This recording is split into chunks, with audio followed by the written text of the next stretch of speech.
আজকের এই ওলামা সম্মেলনে সংগ্রামী সভাপতি, উপস্থিত ওলামায়ে কেরাম,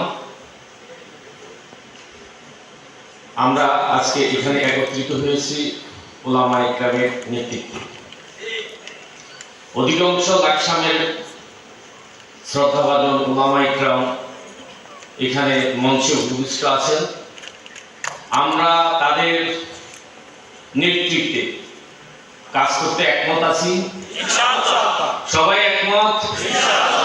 ওলামায়ে কেরাম আমাদেরকে নির্দেশনা দিবেন, আমরা সেই অনুযায়ী কাজ করবো ইনশাআল্লাহ। 5 আগস্ট 2024 আগে বিশেষ করে আমাদের এই লাকসামে আমরা কথা বলতে পারি না, আমাদের বাক শক্তি বন্ধ করে দেওয়া হয়েছিল।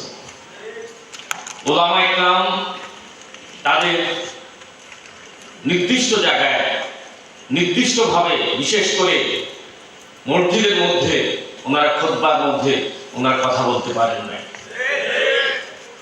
তারপরও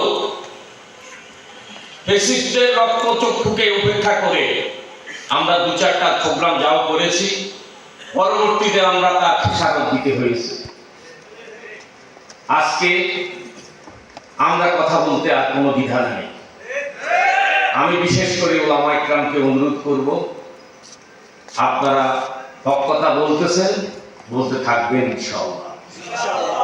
আমি যেহেতু সময় কম, আমাদের প্রধান অতিথি বক্তব্য দিবেন, আমরা ইনশাআল্লাহ শুনব, এই আশা ব্যক্ত করে আমার আলোচনা শেষ করছি।